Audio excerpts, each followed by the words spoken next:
James Franklin, fired from Penn State. Is Fernando Mendoza now the first overall pick? Ty Simpson, the team now get painted the number one quarterback in the draft. Drew Ellis out for the year. We'll be breaking that down and much more on the Anthony Balester YouTube channel, the College Football Edition. Tell you right now.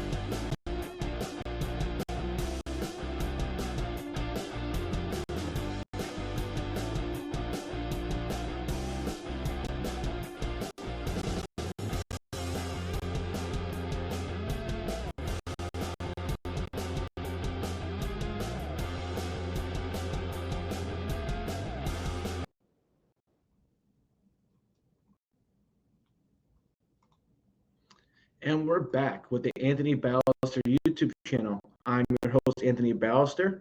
Make sure to be following us across all social medias. We're on Twitter at Balester555, Instagram and TikTok at Anthony Balester. Make sure if you're watching this video, make sure you also subscribe to the YouTube channel. The more subscribers we have, the more and the better content we can bring you guys. Also, make sure that if you're watching this, you're probably a football fan.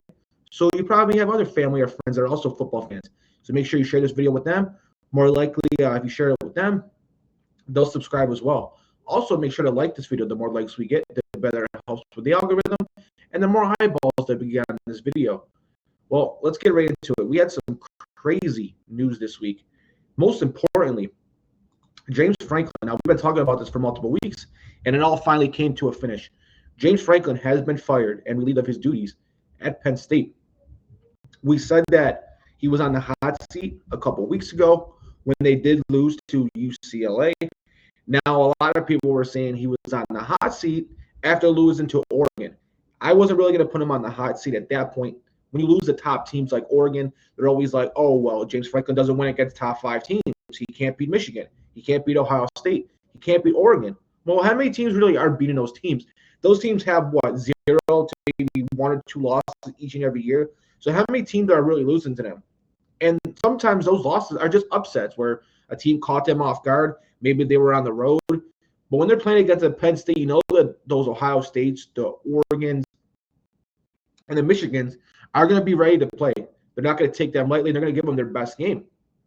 So Penn State's not under the radar and not catching anybody off guard. So for Penn State, I wasn't going to judge James Franklin for his record against top teams. Because let's look at it. Outside of maybe 2 or 3 coaches, what are majority of college coaches' record against those top teams? I'm guessing pretty poor because those teams wouldn't be top-ranked teams if they had multiple losses. But then when you lose to UCLA, when you're, a 3 to 4 touchdown favorite, but hey, you're on the road, a lot of traveling going from East Coast to West Coast, and then you follow that up with another dud to Northwestern. At that point, now all the, slack that you gave to James Franklin for losing to the top teams, you're always up with a bank on, okay, well, he beats the teams he's supposed to beat. Well, now if he's losing to the teams that he's supposed to beat, while also losing to the top teams, then what is there left to do? Now, James Franklin, I still believe, was a great head coach. I do believe that maybe it is still a little premature. I believe that James Franklin has built up enough equity to sustain himself for at least one more season. I mean, you saw what happened with Florida State last year with Mike Norvell. I mean, their season couldn't have gone any worse than it did. But they knew what his track record. They knew that he had a great record the year before. And if it wasn't for Jordan Travis getting hurt, they would have made the college football playoffs and been a top 4 team. Then he found a very bad season in the country. Sorry about that little technical difficulty. So they're one of the worst Power 4 conference teams in the country. But they gave Mike Norvell another season to be able to rebuild and give him another chance. Now, obviously, he's not doing as good, but they did give him another season. I thought James Franklin, after being in the playoffs last year, being a couple plays away from really making a run, that he should have gotten at least one mulligan and be able to have at least one bad season before they ultimately fired him. I believe that James Franklin should have been bought back next season for 2026. And then if he struggles again, then fire him. But if Mike Norvell could get a second season after what happened with Florida State, I do believe that James Franklin should have got another year as well at Penn State. But those losses were pretty bad. I know that their offense wasn't able to get much done. Drew Aller didn't play particularly well and then got hurt on one of the last final drives of the game. But again, your defense, which is supposed to be one of the top defenses, you have all this NFL talent with A.J. Harris, Dennis, Danny Sutton, and others. You go out and get absolutely gashed, giving up 5 touchdowns to Nika Ulimaliava, and then you go out there and you struggle against Northwestern. Now, Northwestern receivers are much better than what a lot of people have perceived them as. But at the end of the day, you're Penn State. You should be able to shut that team down and be able to get something on the offense. It's crazy that this team brought back both their running backs, Nicholas Singletary and Katron Allen, and their running game hasn't been that good. And then you bring in these transfer wide receivers. They haven't been that great, and Drew Aller has been a shell of himself. I feel like the offensive system hasn't done Drew Aller much favors. It's unfortunate that a guy with so much talent and a guy that has so much passion, his college career is going to end the way it does. I do hope they can figure out some sort of way to give him a medical red shirt. Now, I know he did play a lot of the games this season already. We're already at the halfway point of the season, so it's kind of hard to get a medical red shirt. But I believe in Drew Aller's case, I would hope that he fights for it and gets it. But then when we look at the downfall is now, someone's going to obviously have to replace James Franklin. Now, James Franklin is going to get a huge buyout, near $50 million. I also read online that it might be possible that if he does go out and get another head coaching job, he can't double up on his money. He can't get $8 million a year from another place while also getting the $50 million over wherever the set amount of years is from Penn State. Whatever the difference is, if he's making less than at his new place than what Penn State's going to be paying him in the buyout, then they're only going to be paying him the difference. So he really can't gain any extra money by going to another school. So I wonder if James Franklin decides to, hey, sit back a year or two, build up on some of that money, while also seeing how much the landscape changes in college football and really find a job, because he's definitely a good coach. He should be coaching. I still believe he's probably one of the top 15 coaches in college football. It's just they expect him to be a top 5 coach and to be a Kirby Smart and to be a Ryan Day. Well, there's only a couple of those in college football. So I do think James Franklin takes a year or two off, and then after that, maybe spend some more time with his family, and then hopefully find a program that will give him what he rightfully deserves and give him an opportunity to succeed and not fire him after one bad season. While I think the Northwestern game and the UCLA game definitely put him on the hot seat and should bring in questions about whether he should be retained or not, and it is kind of unforgivable losing back-to-back games that way, when guys are like other coaches, like I said, like Mike Norvell are getting second chances, James Franklin should have got a second chance. But I was talking about what Penn State's going to do. Penn State's going to have to find a replacement for him. And the name that keeps getting brought up, and I think it would be an absolute mistake, is Matt Rhule. They keep talking about Matt Rhule coming in there, and Matt Rhule has had success in college. Whatever college program he's been to, whether it was Temple, now Nebraska, and others, he's really built up that program and established a culture. But he's a guy as well. Now, while he hasn't had the talent that maybe James Franklin has, he's a guy who struggles against the top-ranked teams as well. And I'm not sure by getting rid of James Franklin, is Matt Rhule going to be able to come in there, and now all of a sudden you're going to be able to beat Michigan, you're going to be able to beat Oregon and beat Ohio State? Matt Rhule's a good coach, but I believe that's a downgrade. Now, I know he's a Penn State guy. What he's done with Nebraska has been unbelievable. Nebraska has been a really struggling program, and now he's got that team on the verge of either just making it or probably just missing the college football playoffs this year. What he's done with Dylan Raiola has been really, really well.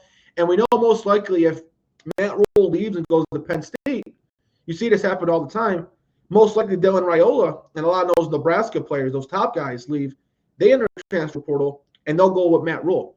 Because why would Dylan Raiola want a new coach and a new offensive system going into his third season, which is going to be basically his NFL draft season? You're allowed to come out to the draft after 3 seasons.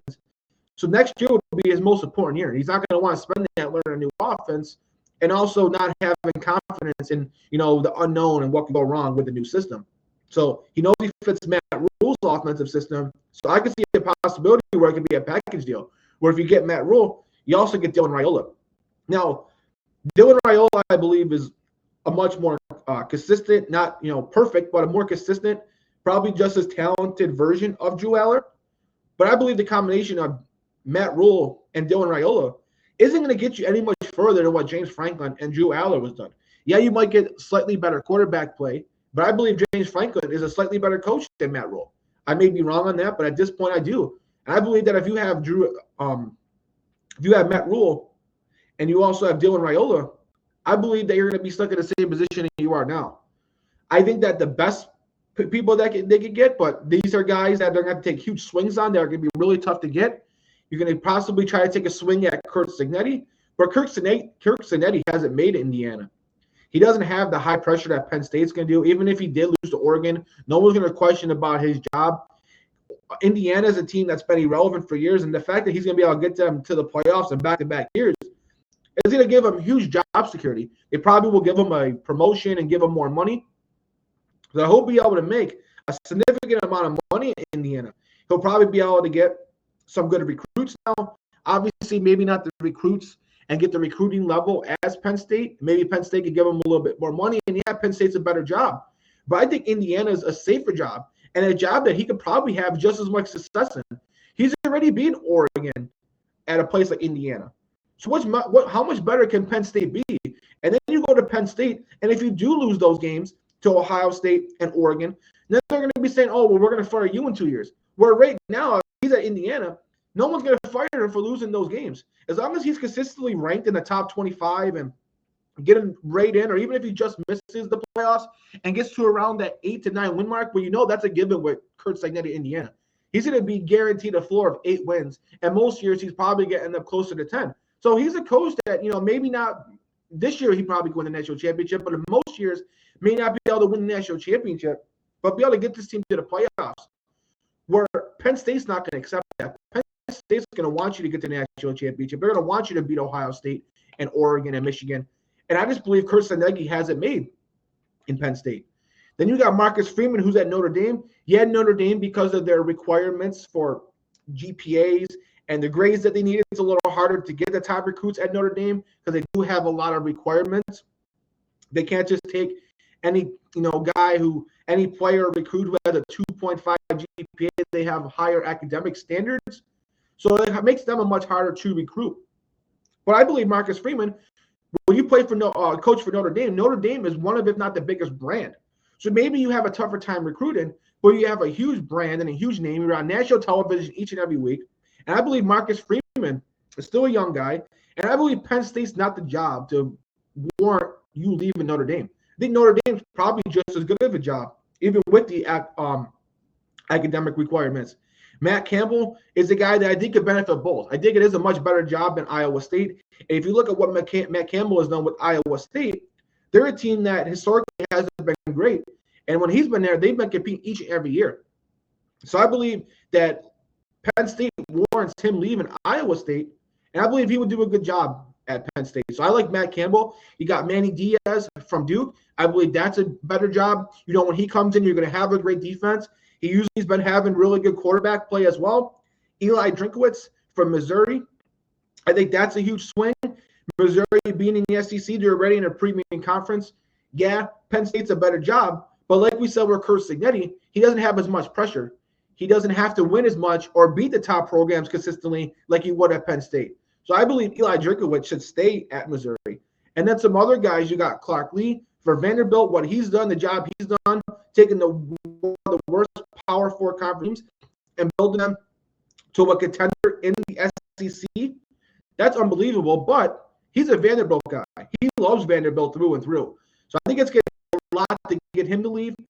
And then some other guys who aren't head coaches yet, but are some very smart minds who are going to end up being coaches eventually. You got Will Stein from Oregon. We've been talking about him for years as becoming a head coach. He's a very smart offensive coach. Every quarterback and receiver and running back that seems to play in his system seems to flourish. I think that could be a guy that makes a lot of sense. He's able to stay in the same conference. I know he's the guy who has been waiting his time, but I believe now is the time to go. When you've had the success with Bo Nix for multiple years, you've had the success with Dylan Gabriel. Now you're doing it with Dante Moore. I believe maybe if Dante Moore decides to come back another year, maybe that could sway Will Stein into staying one more year. But I believe Will Stein's 1 or 2 years away from leaving. He's the best coordinator in college football right now, and we know he's got the cachet and the offensive system to, I think, really flourish in today's college football. And that's what Penn State needs. Penn State's always going to recruit good defenses. Yeah, while their defense has struggled the last couple of weeks, through and through, and most of the time, their defense is going to be good. But Will Stein's going to be able to bring them is a great offensive system. He's going to put the quarterback in favorable positions. They're going to have a good running game, and they're going to have a good passing attack. And I believe if you add that to Penn State, that could be a home run. And then the last guy, but I don't know if he will leave for Penn State, is Brian Hartline. Brian Hartline has been unbelievable. I mean, nobody coaches receivers better than Brian Hartline, the former Pro Bowl level NFL receiver who, ever since he went to Ohio State, he's been putting, 2 to 3 first rounders on that roster each and every year. In some cases, they've had 4 or 5 first-round receivers. So this guy recruits receivers better than anybody else, and that's something that Penn State hasn't had in a very, very long time. So with Brian Hartline, you're going to get the receivers, and when you have great receivers, that's going to do a lot for your quarterbacks. But I believe that's a huge jump for Brian Hartline. I believe that he's a couple years away from taking a job like that. I would like to see him take a much, lower-tier job, still in the Power 4 conference, but maybe not the level of Penn State. Maybe like an Indiana or a Missouri, like what we've seen, the culture that Kurt Cignetti and Eli Drinkowitz has set there. I can see him going to a school like that, not those schools in particular, but a school like that, and establishing culture there, and then maybe go to a school like Penn State future down the line. But right now, I think that the candidate that makes the most sense on both sides is Matt Campbell, and I think another candidate that makes a lot of sense, if you don't want to go the head coach route, you want to get that smart offensive guru who hasn't become a head coach yet, and that's Will Stein. But I think Penn State, when you do a buyout like you did with James Franklin, I think that they're not going to settle for a coordinator. They're going to want a guy who's proven. So that's what I got to say about James Franklin. Now we're going to get into quickly our reactions to what happened over the week in 7 in college football.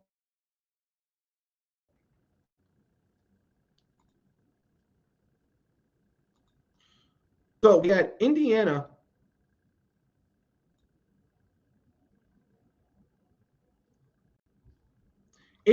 went out and played Oregon and was one of the biggest matchups, and we talked about this a little bit earlier, but you had the top 2 quarterbacks going up against each other. You had Fernando Mendoza going up against Dante Moore. Now, these have been probably 2 of the best quarterbacks in college football. A lot of people say these are the top 2 quarterbacks in the upcoming NFL draft and probably the top 2 Heisman candidates. And these guys, had their moments and also had their struggles. Fernando Mendoza threw a pick 6 in the first half, and Dante Moore in the first half was pretty good, had that long touchdown pass. But then when you look at, if you take out those 2 plays, Fernando Mendoza was the more consistent quarterback. The way he played in the second half, going on his 2 long touchdown drives to ultimately win the game, and then Dante Moore turned the ball over. I came away with this game thinking, wow, well, Indiana went on the road, Oregon had the home field advantage, and Indiana was still able to pull out the win. Indiana in the second half, their defense looked much better. They were able to cause more issues for Dante Moore. And if you take out the long touchdown pass from Dante Moore, what did he really do other than that? And on the flip side, I think if you take out Fernando Mendoza's pick 6, he was pretty consistent throughout most of this game. He was more clutch. He was better when the game mattered in the clutch situations and the high pressure situations. And the fact that he had to deal with the crowd noise at Oregon goes to show you Fernando Mendoza could flourish at any place. He could flourish no matter what the conditions are and how it doesn't matter how hostile that environment's going to be. So I came away with thinking, man, well, Indiana really is one of the top 3 teams in the country, and Fernando Mendoza may be the best quarterback in the country.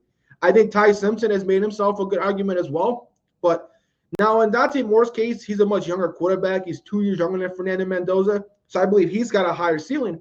But at this point, Fernando Mendoza, what he's looked like against Oregon in the second half and what he's looked like against Illinois, the guy's been awesome. He's one of the best throwers of the football. He's big. He's strong. He throws with anticipation. Yeah, he's not as mobile as you like, but since he's such a big guy, he's going to be a hard guy to sack. So I was really impressed with him, and I was really impressed with Indiana's defense. And, man, Indiana's receivers, Umar Cooper and Elijah Surratt, that's one of the best duos in college football. Them to go along with the accuracy that Fernando Mendoza have, along with the running back that they have who can get goal line touchdowns, that's unbelievable for them. And they're going to be a tough team to beat. I can't wait to see how far they go into the playoffs this year. Now we have another game that we got to speak about. We have Ohio State, who went out and beat Illinois. They beat Illinois 34-16. And honestly, the game's much closer, or the game score-wise, it was much closer than what it actually was. Illinois got some points towards the second half, but Ohio State dominated this game from start to finish. Julian Sands, probably the most accurate quarterback in college football, and the fact that he's doing this as a redshirt freshman, and he's another quarterback. You could talk about Ty Simpson, Fernando Mendoza, Dante Moore, and Julian Sands as all in the conversation for the best quarterback. Ohio State has no weaknesses right now. Their running backs are good. You saw the freshman, Bo Jackson, who's the best freshman running back right now in college football. The receivers they have, no one has a better receiver than Jeremiah Smith, along with Cardinal Tate, who's looking like a top 15 NFL pick. No one's got a better receivers than that. They got a good tight end. They got the best defense in college football with the best defensive player in Caleb Downs. This team just unbeatable. And they just dominate Illinois on both sides of the ball. They didn't have an answer for Jeremiah Smith. And their defense really didn't have an answer most of the time for anything Julian Sands was doing. And then Luke Altmaier didn't have an answer for anything that Ohio State was throwing him. Now, I thought Hank Beatty and some of those offensive players made some plays, but ultimately this game really wasn't close. Ohio State proved why they're the best team. Now Illinois with 2 losses is going to have a tough time making the playoffs. But if you look at their losses, they were to 2 of the top teams in Ohio State and Indiana. So, I mean, we shouldn't be saying it's a good loss, but not too many people have as many good losses like that than them. I mean, 99% of the teams would lose to them. But Illinois will have to win out to make the playoffs. Having 3 losses is probably going to get you out of the playoffs. So Illinois is in a situation where they're going to have to play flawless the rest of the way. Now we have Alabama, who has been on a heater. They beat Georgia, a ranked team, on the road. They beat Vanderbilt, and then now they beat Missouri on the road. That's 3 straight SEC-ranked opponents, 2 of them being on the road. And Missouri gave them their toughest matchup. I said that coming into this game, Missouri was the one that scared me the most. Because if you look at stylistically, they were the team that could give Alabama fits. You know, the fact that they had the best running game in the league with Ahmad Hardy, the best running back in college football this year, along with Jeremiah Love. Rhule has been one of the best dual-threat quarterbacks. And then when you look at Alabama, they struggled sometimes against the pass rush. And you look at the pass rush Missouri throws at you. Damon Wilson, the second, has been one of the top pass rushers. His pass rush win rate is one of the tops in the country. And Zion Young is up there as well. These are 2 guys who are looking like top 50 NFL draft picks, and they got them on the same team.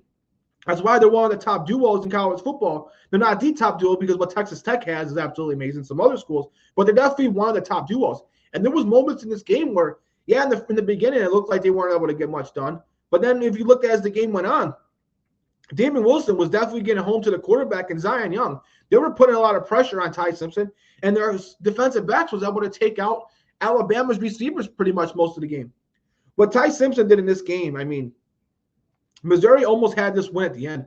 Alabama's defense started off great, and then Missouri started to get things figured out. Rhule played better as the game went on, and Alabama's defense struggled in the second half, and Missouri's defense had a good game plan that was shutting down.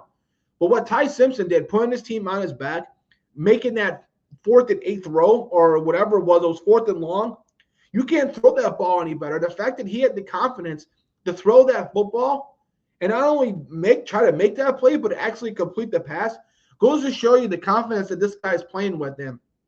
Along with Julian saying, I believe that he's probably the best thrower of the football. And what he's done is after week 1, when they lost to Florida State, he didn't even look like he was draftable.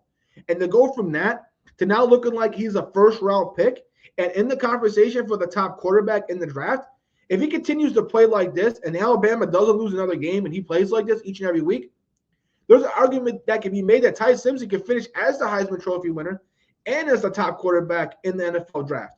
He's got all that in front of him if he keeps playing like this.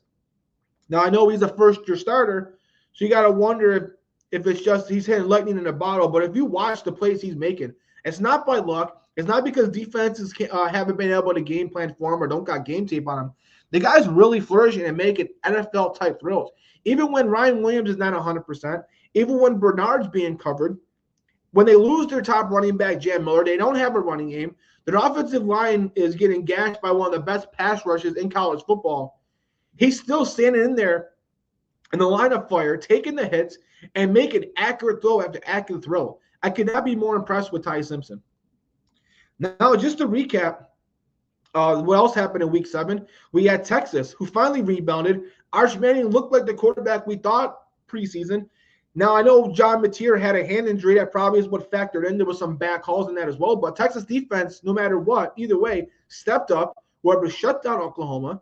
And Arch Manning had his best game going up against one of the best defensive lines and one of the deepest defenses in college football. And he was making pinpoint accuracies. That was the best game Arch Manning's ever played.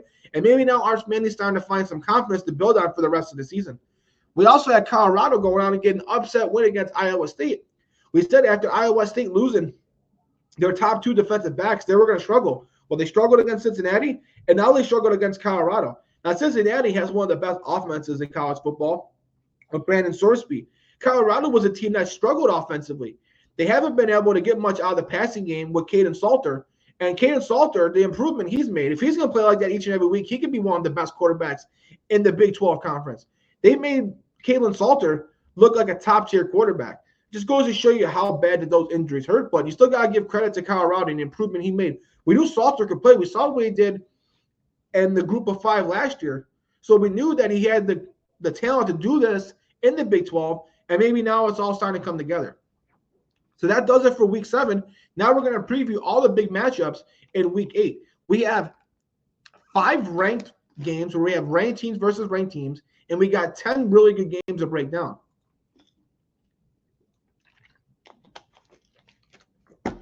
We're going to start off first with number 5, Ole Miss, and number 9, Georgia. Georgia's a 7.5-point favorite. They got the 1 loss this year to Alabama. Ole Miss hasn't lost this year, but they have had a lot of close games. Yeah, they looked really good. They kind of won it slightly decisively against LSU, but they've had some close games.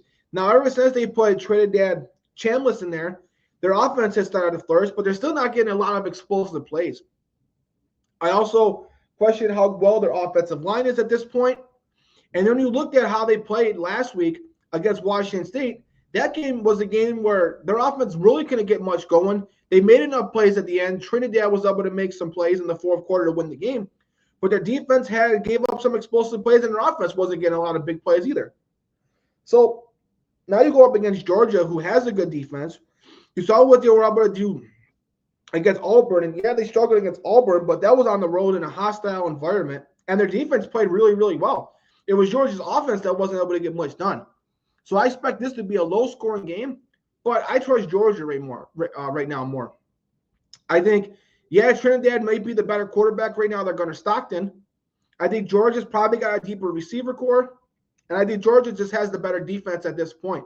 Yeah, Ole Miss has some good defensive players, but I think overall with C.J. Gallon and the other players Georgia has, I trust Georgia's defense more. Plus, going on the road, that's going to be a tough place for Ole Miss to go on and win, and Ole Miss is due for a loss. I don't think they're as great as what we thought, especially how they looked last week. So I'm going to go with Georgia to win, but that's way too many points, especially with an offense that has struggled at times for Georgia. So I'm going to go with Georgia to win, no cover. Now we got Alabama playing in another 4th straight ranked SEC game, but at least they're the home team. We have number 11 Tennessee going on the road to number 6 Alabama. Alabama is an 8.5-point favorite. Now, we talked about how great Ty Simpson is, but what about Joey Aguilar? Joey Aguilar has been really good as well. And you look at those receivers, Chris Brassel, the second, with his size and his speed, he can give any defensive back any secondary problems. Now, I know Alabama's secondary has been much improved. They got some really, really good freshmen with Dijon Lee Jr. playing really well.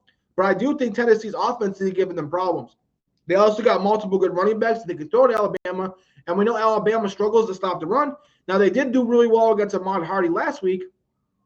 But Tennessee could throw multiple good running backs after you. And we saw, yeah, they did a good against Hardy. Roberts, the backup running back, who's really good as well, was able to get some runs against Alabama. Also, Alabama's got some injuries with Jan Miller possibly being out. And without him, they really don't have a good running game. I know Kevin Riley has been doing okay, doing the best he can. But at the end of the day, he's a young running back who I just think isn't ready to be a starting running back. I think he will someday, but I don't think he's ready to carry a load. They're going to have Hill come in there to do a lot of the pass block pass protection for them because Riley definitely struggles with pass protection. So we know Tennessee has a really good defense. They got one of the best secondaries in college football with Colton Hood at the cornerback position. They also got a really good pass rush with West and Josephs. So that's going to be a tough matchup for them. Now, I don't think they're as good as what Missouri threw at them, but I believe offensively, because of the passing game and the weapons that Tennessee has, I believe that their offense is going to be much more dangerous. So when we look at this, I think Tennessee's got just as good, if not a better secondary than Missouri. I believe they have a much better overall offense. The fact that they can pass the ball and run the ball on you. They got a good offensive line, and Alabama's going to have some injuries in this one. So I expect this game to be very close because how well Ty Simpson has played. I think he'll outplay Joey Aguilar. I believe we're going to see a comeback game from Ryan Williams and Bernard. This is going to be one of the best matchups in terms of quarterback and receivers. This could be an absolute shootout. But because of that, I think 8.5 points is way too much to give up. So I'm going to go with Alabama to win because of their home team, because I think Ty Simpson will be better late, and we'll turn the ball over much less than probably Joey Aguilar does. I think Joey Aguilar could turn the ball over a little bit more and have probably 1 or 2 turnovers, where Ty Simpson probably has none, if not at most 1. So give me Ty Simpson to make a play late and give me Alabama to win, but not cover that point spread. So I'm going to go Alabama no cover. And another ranked SEC matchup, we have number 10 LSU going on the road to number 17 Vanderbilt. Vanderbilt's only a 1.5 point favorite, which is surprising because we thought LSU would be a favorite, but they expected Vanderbilt to win this game close. I think LSU is going to win this game. Now LSU has had their struggles, but defensively, LSU has been one of the best in the country. The improvement that they made with the guys that they brought in the transfer portal with A.J. Hussey, Cooley, and Mansour Delane, those guys all look like great players. Mansour Delane has been one of the best shutdown corners in college football. He's looking like a first-round pick. A.J. Hussey is a do-it-all, sideline-to-sideline safety. With Weeks they still got Perkins. Yeah, LSU hasn't been able to run the ball, and we know Vanderbilt can run the ball. So if Vanderbilt's going to try to run the ball and control the clock, they're also going to try to use some of their under-the-radar defensive linemen and pass rush to go up against Garrett Nussmeier. We know Garrett Nussmeier hasn't had the consistent protection, and if you get Garrett Nussmeier off his spot and can pressure him, he can lead the turnovers. So I expect this game to be close. The fact that Vanderbilt has the home field advantage, you got to give them a shot. Diego Pavia has been one of the top quarterbacks in the country. The only time he really struggled this year was against Alabama.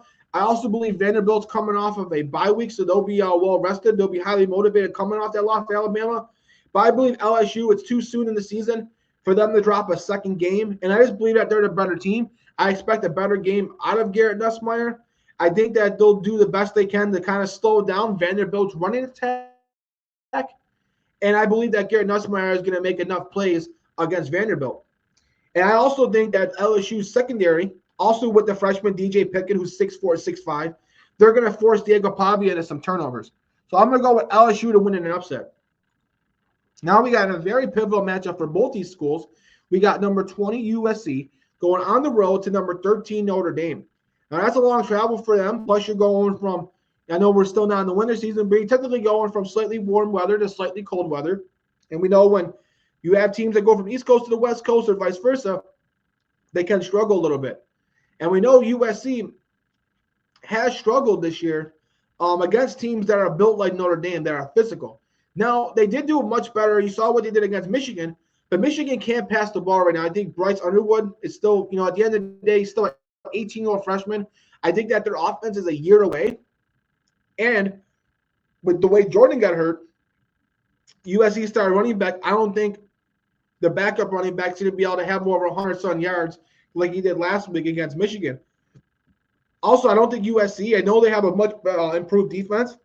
They got a great pass rushing duo with Lucas and Crawford. Gentry's a great inside linebacker. Fitzgerald's been a tremendous safety for them. I think that this could be a low-scoring defensive game, but Jaden Mavia is the better quarterback. But I believe that USC is not going to have an answer for Jeremiah Love. And I believe going on the road, yeah, they're going to have to play against a physical team, and they look good against Michigan. But I believe at this point, C.J. Carr is a much better passer. And Notre Dame's got a much better group of receivers. They got good tight ends. They got good receivers than what Michigan has. So now USC has to go on the road against a team that's got better quarterback play. They obviously, Justin Haynes was out for a lot of that game for Michigan, so Michigan wasn't able to get a consistent running attack. And now you're going up against the best running back in college football who can catch the ball out the backfield and run the ball over you. That's a tough ask. And Notre Dame's playing for their playoff lives. They already have 2 losses, and the fact that they can't play for a conference championship game, there's no way that they could lose this game. They lose this game, they're out of the playoffs. So Notre Dame has more to fight for. USC obviously will still have some more tough games, but this would only be their second loss. They still control their own destiny. Plus, going on the road, Notre Dame's got the home field advantage.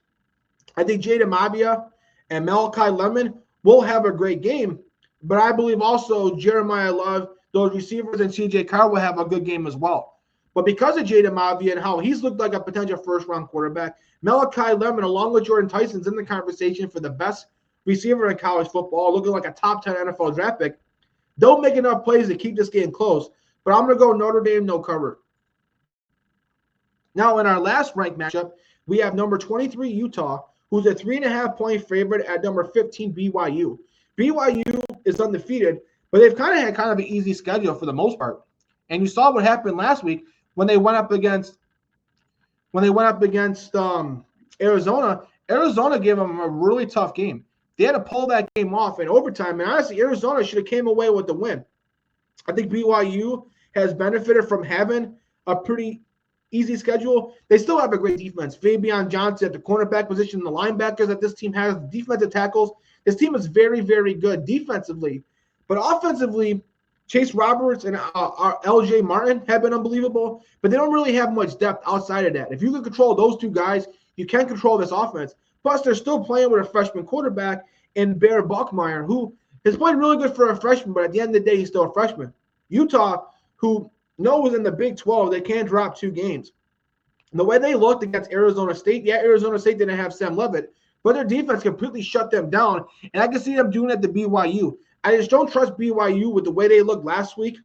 And then also, if you look at a couple of weeks ago, they struggled a little bit in the first half to Colorado. So this is a team that, even with the easy schedule and without having to play anybody until right now, has still struggled in some of these games. I believe the Utah defense will be able to shut down those 2 guys, those 2 playmakers, and Roberts and Martin, and be able to force Buckmeyer into some turnovers. I also don't think BYU, who does have a good defense, is going to give up plays to Devin Dampier, who's one of the best running quarterbacks in college football. We saw what he did last week. I think he'll have multiple touchdowns in this game. What's going for BYU is at least they have the home field advantage. I just believe Utah is a better team. We saw in the first 2.5 to 3 quarters against Texas Tech, we saw how close that game was. And Utah really is a good, talented team. They can get more consistently in the passing game.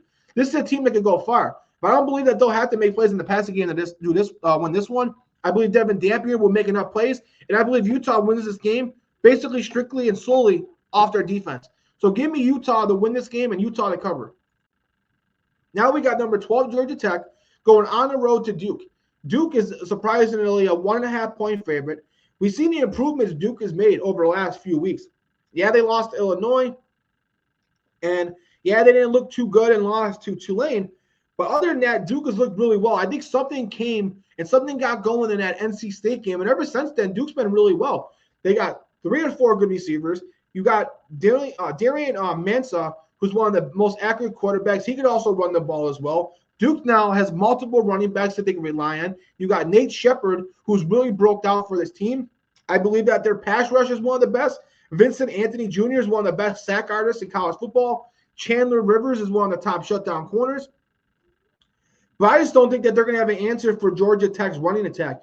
Georgia Tech with Haynes King, along with Hayes, they love to run the football. The way you beat Georgia Tech is force them in the 3rd and longs, because then you have to pass. You have to force them in the passing situations because they're not a particularly great passing game. They only pass well when you're strictly trying to shut down the run, and they catch you off guard with a play action or a trick play. Also, Georgia Tech has a really good defense. So I expect this game to be a low-scoring game, but I believe that Georgia Tech's running attack will make more plays than Darian Mensah and those wide receivers' passing attack. So give me Georgia Tech to win in an upset, continue their undefeated streak. We got a Big Ten matchup here. We got number 25 Nebraska, who's a 7.5-point favorite against Minnesota. Minnesota has been a very surprisingly good team. They got two good running backs they can rely on. Drake Lindsey, a redshirt freshman quarterback, looks like he's going to be the next good potential maybe NFL draft quarterback for Minnesota. PJ Fleck always develops these guys each and every year. They don't rebuild, they just retool. They got a really, really good secondary that I believe that's going to force Dylan Raiola into some turnovers. But at the end of the day, yeah, they have the whole field advantage. Yeah, they have a good secondary. Yeah, you got a good pass rush led by Anthony Smith. It won't be enough. So I'm going to go Nebraska no cover. I think Dylan Raiola, with the wide receivers he had, Nebraska finally has a great set of receivers. Emmett Johnson has really emerged as one of the top running backs in the Big Ten. I believe he's going to have multiple explosive plays, and I think Dylan Raiola is going to make a couple more plays and get a couple more touchdowns than what Drake Lindsey is. I can see both these quarterbacks having turnovers, but I think Dylan Raiola late will be better, and I think Emmett Johnson will make more plays also late against this Minnesota's defense. Minnesota's defense is going to have plays as well, but I just believe that it's not going to be enough to completely shut down Dylan Raiola and completely shut down Emmett Johnson, who will make more plays than Minnesota's offense. I do like Minnesota's wide receivers, which will allow them to make some plays as well. So I can see this being a back-and-forth shootout, but I'm going to go with Nebraska no cover. Now we have a pivotal ACC matchup. We got Louisville going on the road to number 2 Miami. Miami is a 13.5-point favorite. This is the team of two great pass rushers with Clay Lubin and A.J. Green and Wesley Bailey. Louisville's got one of the top pass rushers with also Tonga in the defensive tackle position. That's a great defensive line. But Miami's going to be able to negate that because Miami's got one of the best offensive lines. They got NFL players at the tackle, the guard, and the center position. So they're going to be able to negate that pass rush, while Louisville doesn't have a great offensive line to negate Miami, who has the best pass rush and the best defensive line. With Akeem Matador and Ruben Bain, that defensive line is just stacked and deep. Plus, with the cornerback play they have, the plays that Miami's going to be able to get with Carson Beck, the fact that they'll be able to shut down Louisville's pass rush, keep Carson Beck clean, be able to get the ball to his playmakers like Malachi Toney and C.J. Daniels. Louisville, yeah, you got Chris Bell, and you got some other great receivers that you can really rely on. And you also got a great running back as well in Isaac Brown. I believe Miami's defense is just too good. They'll be able to limit those guys, and Louisville's not going to be able to limit Miami. So I think Carson Beck's going to have a huge game in this one. He'll be able to keep clean, and we know when Miami keeps Carson Beck clean, it's hard to beat them. So maybe they'll get a sack here or there, but it won't be much of how great Miami's offensive line is. Miami's got the best combination of offensive and defensive line, and that's why they're ranked number 2. So even though it's a high point spread, Miami does also have the home field advantage. So give me the Miami Hurricanes to win and cover. In another SEC matchup, we have number 6 Missouri, who's a 1.5-point favorite on the road to Auburn. I'm going to go with Missouri to win and cover this one. Missouri's got a great defense with a great pass rush. We know Jackson Arnold doesn't throw the ball particularly well. He runs a lot. But I believe Missouri's pass rush with Damon Wilson II and Zion Young is going to be able to keep that in check. Now, Auburn does have a good defense as well. So I can see this being a low-scoring game. But I believe Brew Padello will be able to make more plays in the passing game. And I also believe Ahmad Hardy will make more plays than Cobb, the running back for Auburn. So I'm going to go with Missouri to win and cover in that one. Now we have Oklahoma, who's a 5.5-point favorite on the road at South Carolina. Oklahoma, after a loss, is still ranked number 14. South Carolina has struggled. They got two of the most talented players in offense with Lenora Sellers and Nick Harbor. But those guys are very raw, and their offensive line really struggles. They're not giving Lenora Sellers enough time to complete the balls to guys like Nick Harbor. And I believe Oklahoma has one of the best defenses, and they're going to rebound. I think John Mateer is going to be a little bit healthier, and we're going to get a much better performance. He's not going to turn the ball over 3 times. Yes, South Carolina has a really good secondary, but I believe Oklahoma has the better offense. They also have the better defense. They're also going to be highly motivated, knowing that they have a hard schedule, and this is one of the games they can't drop. They got so many other hard games that you can only drop 2 games in the playoff era, with the 12-team playoff era. They already have 1. So they could only afford 1 more loss, and they can't afford it to be the South Carolina. So Oklahoma is going to be fighting for their lives here. I think John Mateer is going to play much better. Their defense is going to be highly motivated after struggling against Arch Manning. So I expect Oklahoma to have a huge bounce-back game and win that game. But because the fact that John Mateer is still hurt, because you still got Lenora Sellers and they have a good secondary. They will make some good plays. Plus they're they have the home field advantage, so I believe that they'll keep it close. So I'm going to go with Oklahoma to win but no cover. So that does it for this episode. Make sure to follow us across all social medias. We're on Twitter at Balester555, Instagram and TikTok at Anthony Balester. Make sure you subscribe to the YouTube channel, and make sure you like and share this video with any other family or friends that you know that also like football. So that's going to do it for this episode. It was a tremendous week 7. We'll be back next week. Each week we do a college football show and an NFL show each and every week on Tuesdays and Wednesdays, so you're not going to want to miss it. We'll be back next week to break down all the big things that happened in week 8, while also breaking down everything that's going to be previewing for week 9. So definitely you're not going to want to miss it. It's been a great show this weekend, and make sure to enjoy the college football this weekend.